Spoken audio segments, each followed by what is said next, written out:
Bonsoir chers frères et sœurs, c'est une joie pour moi de me retrouver avec vous, en esprit du moins, mais autour de la parole de Dieu ce soir. Nous allons nous entretenir sur le sujet que nous avons abordé la semaine dernière, au sujet de la scène et la vie spirituelle. Aujourd'hui, on va regarder un autre aspect de ce sujet. Pour cela, je vous invite à lire avec moi un événement important qui était ratifié, si je peux dire ainsi, par un repas grandiose sur le mont de Sinaï. Je vous invite avec moi de lire Exode 24, versets 1 à 3 et 9 à 11. Dieu dit à Moïse, « Monte vers l'Éternel, toi et Aaron, Nadab et Abihu, et 70 des anciens d'Israël, et vous vous prosternerez de loin. Moïse s'approchera seul de l'Éternel, les autres ne s'approcheront pas, et le peuple ne montera point avec lui. » Moïse vint rapporter au peuple toutes les paroles de l'Éternel et toutes les lois. Le peuple entier répondit d'une même voix, « Nous ferons tout ce que l'Éternel a dit. » Au verset 9, Moïse monta avec Aaron, Nadab et Abihu, et 70 anciens d'Israël. Ils virent le Dieu d'Israël. Sous ses pieds, c'était comme un ouvrage de saphir transparent, comme le ciel lui-même dans sa pureté. Il n'étendit point sa main sur l'élite des enfants d'Israël, et ils virent Dieu, et ils mangèrent et burent. Ici, nous sommes dans le désert, au mont Sinaï, où Dieu demande à Moïse, avec les dirigeants, les chefs du peuple, ici donc Moïse, assisté par Josué, Aaron, Nadab et Abihu, et les 70 anciens qui doivent monter sur la montagne sacrée. Mangeons le repas de l'alliance en présence de Dieu, car dans l'alliance, il faut toujours deux parties, et les deux parties étaient présentes. Le repas de l'alliance, mangé par les 75 dirigeants d'Israël, en présence de Dieu, est l'acte final de ratification de l'alliance. Mais ce qui me frappe ici, je ne sais pas si vous avez remarqué, inhabituel, c'est que les hommes virent Dieu et ne furent pas tués. Nous lisons au verset 11, « Dieu n'étendit point sa main sur l'élite des enfants d'Israël, et ces 75 personnes virent Dieu et ils mangèrent et burent. » J'ai souligné, ils mangèrent et burent. Ce qu'il faut retenir ici, pourquoi j'ai choisi ce texte, c'est qu'elle montre l'image de la communion avec Dieu. Pourquoi?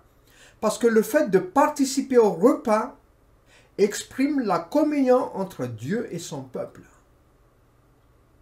Le fait de manger avec quelqu'un exprime le fait que je suis en communion avec lui. Je le reconnais comme mon frère. N'est-ce pas, dans la langue française, on dit même pour les petits-enfants, « Tu es mon copain ». Le copain, c'est celui qui partage avec moi le même pain. Et je dirais ici, cette communion autour d'un repas dans la présence de Dieu, on a une scène identique dans le Nouveau Testament, relative à la Sainte Seine. Et nous allons voir cette scène qui est décrite maintenant dans le Nouveau Testament à 1 Corinthiens 10, versets 16 à 21, où nous allons voir la scène comme un symbole de notre communion. Pour cela, donc, je vous invite à lire avec moi 1 Corinthiens 10, versets 16 à 21, qui est affiché sur le PowerPoint. La coupe de bénédiction que nous bénissons, n'est-elle pas la communion au sang de Christ? Le pain que nous rompons, n'est-il pas la communion au corps de Christ? Vous avez remarqué communion, communion? Puisqu'il y a un seul pain, nous qui sommes plusieurs, nous formons un seul corps. Car nous participons tous à un même pain. Voyez les Israélites selon la chair. ceux qui mangent les victimes ne sont-ils pas en communion avec l'autel, ou encore communion? Que dis-je donc? Que la viande sacrifiée aux idoles est quelque chose? Ou qu'une idole est quelque chose? Nullement. Je dis que ce qu'on sacrifie, on le sacrifie à des démons et non à Dieu. Or, je ne veux pas que vous soyez en communion avec les démons. Vous ne pouvez boire la coupe du Seigneur et la coupe des démons. Vous ne pouvez participer à la table du Seigneur et à la table des démons.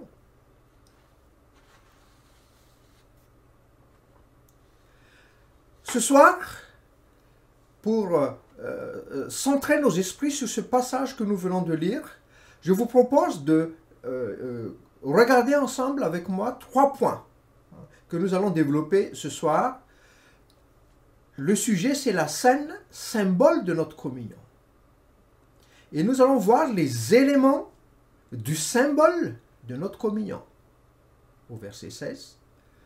Nous allons voir en deuxième point l'explication du symbole de notre communion, du verset 18 à 21, il y a une petite erreur là, et la singularité du symbole de notre communion, verset 17. Sans tarder, nous allons aborder le premier point, les éléments du symbole de notre communion. Le verset 16 nous dit, « La coupe de bénédiction que nous bénissons n'est-elle pas la communion au sang de Christ? Le pain que nous rompons n'est-il pas la communion au corps de Christ? » Je ne sais pas si vous avez remarqué, je vous ai donné des passages relatifs à tout ce qui concerne la scène la semaine dernière. Vous pouvez revenir sur la vidéo de la semaine dernière. Les 7 passages du Nouveau Testament où on parle de la scène ou du repas du Seigneur, ou la fraction du pain, comme nous avons parlé. 1 Corinthiens 10, 16, c'est le seul parmi tous ces passages qui parle de la coupe en premier lieu, suivi du pain en deuxième lieu. Le reste, c'est toujours la pain, puis la coupe. Est-ce qu'il y a une signification que le Saint-Esprit veut nous enseigner par là? Il me semble, en regardant le passage, que la coupe, d'abord, qui est mentionnée, ensuite le pain, parce qu'elle précédait le pain, parce qu'elle est la base de cette communion. La coupe est la base de cette communion. Parce que sans que la vie d'une victime innocente et sans défaut soit donnée en sacrifice, et que les exigences divines soient satisfaites pour nos péchés, il n'y a point de communion possible. La communion au sang de Christ signifie qu'en prenant cette coupe, pendant le repas du Seigneur, nous manifestons notre communion basée sur la rédemption, la délivrance par le paiement d'une rançon qui est le sang de Christ.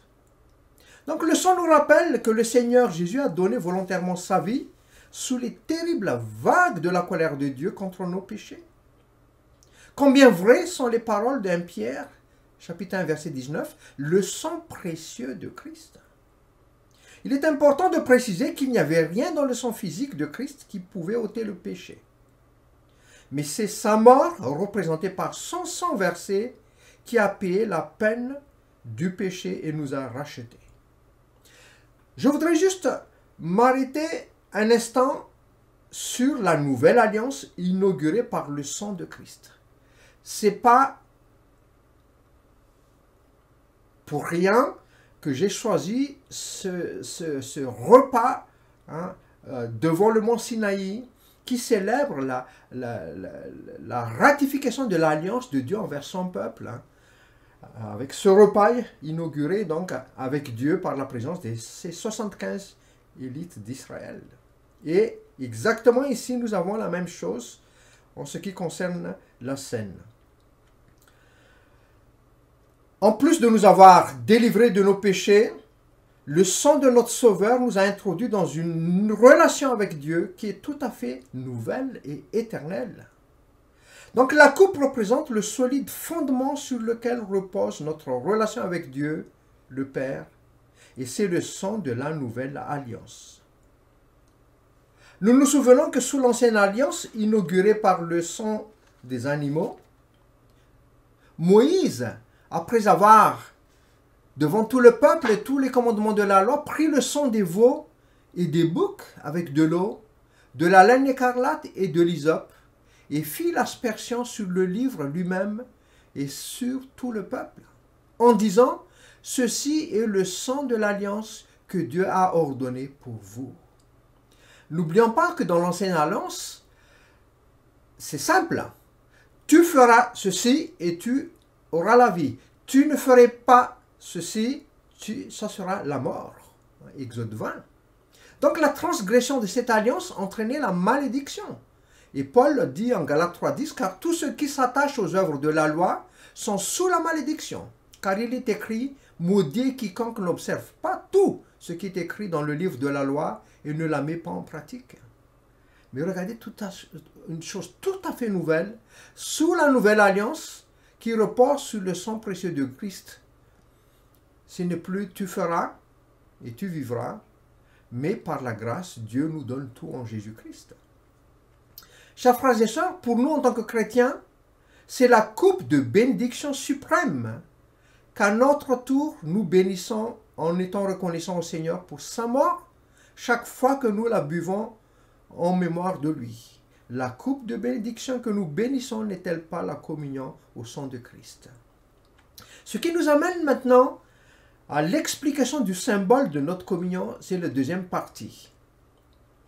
1 Corinthiens 10, verset 16 jusqu'à 21, mais je lis tout simplement le verset 16.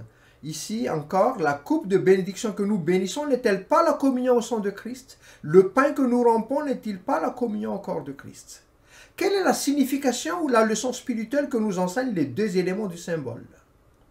Elle est contenue dans le mot-clé de ce verset qui est la communion, qui est répété 2 fois ici au verset 16.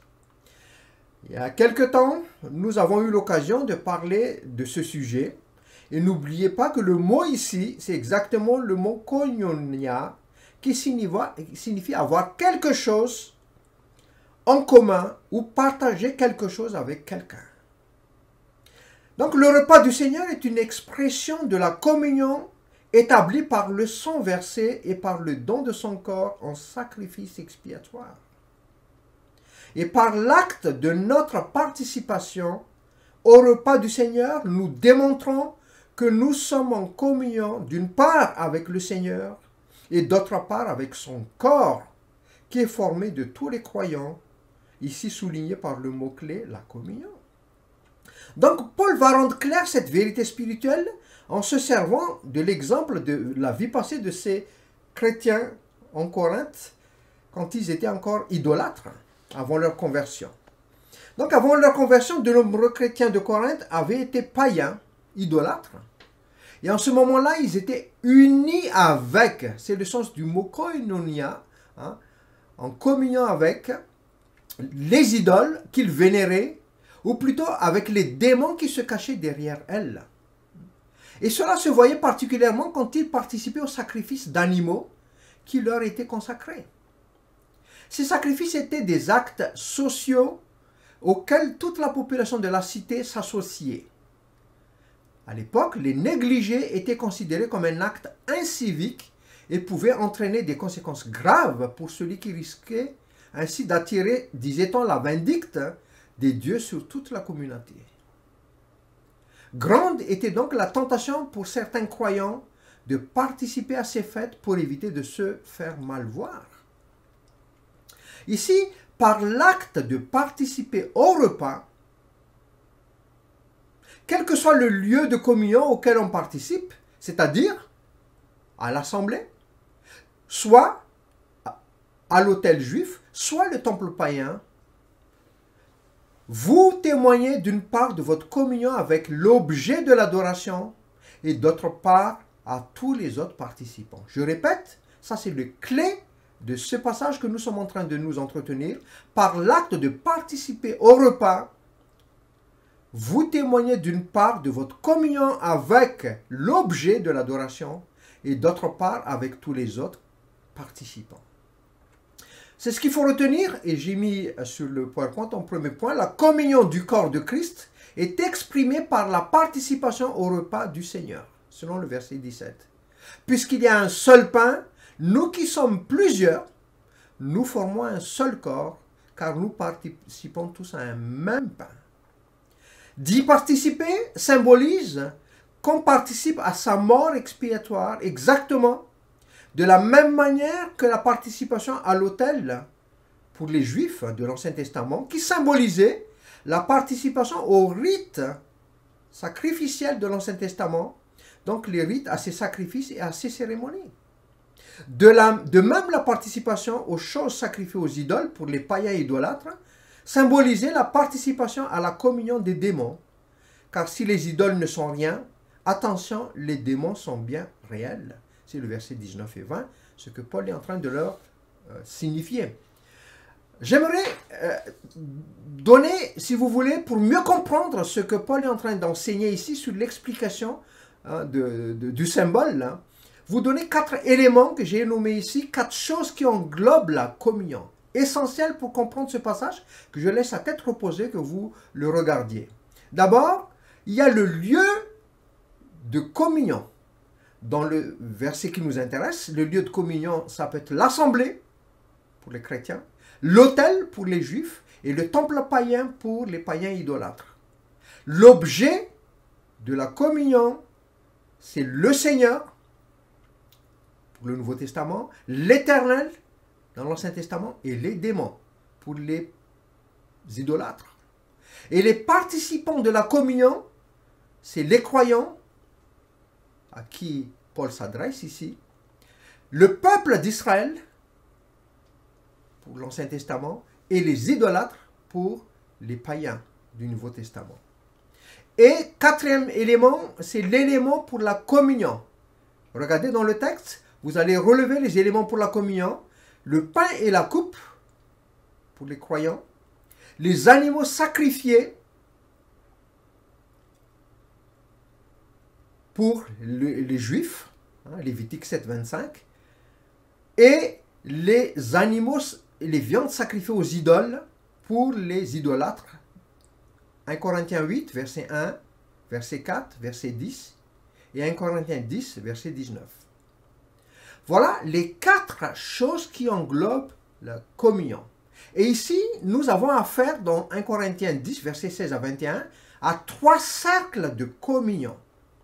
D'abord, le cercle de communion pour les chrétiens. Ici, donc, quand vous participez au repas du Seigneur, vous démontrez ainsi la réalité spirituelle que vous êtes unis avec ou en communion avec la personne objet du repas, c'est-à-dire le Seigneur du repas, ainsi qu'avec tous ceux qui sont unis à lui, c'est-à-dire le corps de Christ. Vous appliquez la même chose, mais cette fois-ci au 2e cercle de communion que Paul utilise pour expliquer le symbole de la communion. Quand vous participez au cercle de communion pour les idolâtres, hein, vous participez au sacrifice pour les idoles, ainsi vous démontrez la réalité spirituelle que vous êtes en unis ou en communion avec la personne objet du sacrifice, c'est-à-dire les démons, ainsi qu'avec ceux qui sont unis à lui. Vous voyez, c'est le même principe. 3e cercle de communion, pour illustrer toujours son propos, nous prenons le cercle de la communion pour les Israélites, maintenant. De la même manière, chaque Israélite qui participe sur l'autel au sacrifice du rituel de l'Ancien Testament, démontrait ainsi la réalité spirituelle qui sont unis avec ou en communion avec la personne objet du sacrifice, c'est-à-dire l'Éternel, ainsi que ceux qui y participent avec eux. Donc, cela manifeste clairement la communion avec Dieu, en utilisant les 3 exemples de cercle de communion, hein, qui est le sujet que Paul utilise, l'exemple que Paul choisit. Alors, l'enseignement de l'apôtre Paul est bien clair concernant ces chrétiens de Corinthe. Il dit, lorsque vous vous approchez de la table du Seigneur ou participez au repas du Seigneur pour rompre le pain et boire la coupe, vous exprimez par cet acte votre communion avec le Seigneur Jésus-Christ et les frères et sœurs qui y participent. Si tel est le cas, alors communier avec les démons ou les mauvais esprits est chose impossible. C'est illogique pour ceux qui sont en communion avec le Seigneur Jésus-Christ. En effet, participer à un tel repas en mangeant dans un temple païen des viandes sacrifiées aux idoles était un acte de communion avec l'ennemi qui risquait de provoquer la jalousie du Seigneur. Aujourd'hui, nous ne sommes pas allés jusqu'à communier avec les idoles et avec des démons comme nous venons d'en parler. Et ce Paul parle aux Corinthiens, ses destinataires. Mais il faut que nous reconnaissions combien aussi nous avons des idoles auxquelles sont attachés notre cœur. La gloire, l'argent, la réussite, nos biens, la famille, beaucoup de choses. Et nous voulons tenir le Seigneur dans une main et les idoles dans l'autre main. Oh, que le Seigneur, par la grâce du Seigneur, nous puissions nous détacher de toutes ces idoles qui refroidissent notre amour et notre ardeur pour Jésus-Christ. Que Dieu nous donne d'avoir un cœur entier, loyal à notre Seigneur. Passons maintenant au dernier point de notre développement. Parlons de la singularité du symbole de notre communion. La coupe de bénédiction que nous bénissons n'est-elle pas la communion au sang de Christ? Le pain que nous rompons n'est-il pas la communion au corps de Christ? Puisqu'il y a un seul pain, nous qui sommes plusieurs, nous formons un seul corps, car nous participons tous à un même pain. La singularité, nous le retrouvons sur la coupe, là, au singulier, seul pain, seul corps. Donc, seul pain, la coupe au singulier, nous enseigne la singularité de chaque élément du symbole. Les éléments nous rappellent le sacrifice unique de notre bien-aimé Seigneur. Un sacrifice qui ne sera jamais répété, accompli une fois pour toutes, comme il nous est rapporté en Hébreux 10-12, lui, en parlant de notre Seigneur, après avoir offert un seul sacrifice pour les péchés, s'est assis pour toujours à la droite de Dieu. 1 Corinthiens 10-17, deuxième partie, nous qui sommes plusieurs, nous formons un seul corps, car nous participons tous à un même pain. Nous formons un seul corps. Cela implique que je ne prends jamais seul le repas du Seigneur ou la scène, mais toujours avec mes frères et sœurs en Christ, dans l'assemblée. En effet, tous ensemble, nous formons un seul corps, selon 1 Corinthiens 12-13. Nous sommes ensemble unis à Christ dans son corps que constitue l'Église. Donc nous avons une part en commun avec Dieu par le sacrifice de Christ. Troisième point, chacun individuellement étant membre du corps participe à un même pain. C'est le troisième point sur le PowerPoint, c'est-à-dire que nous venons tous à la même table parce que le Seigneur est mort pour nous tous. Oui, le verset 17 nous enseigne également que les saints manifestent leur communion les uns avec les autres par cet acte de rompre le pain collectivement. Ce qu'il faut retenir de ce que nous avons parlé ce soir, c'est que nous faisons connaître publiquement par le repas notre communion avec le Seigneur Jésus-Christ, ainsi qu'à nos frères et sœurs. Combien grande est notre responsabilité et notre privilège quand nous prenons part au repas du Seigneur.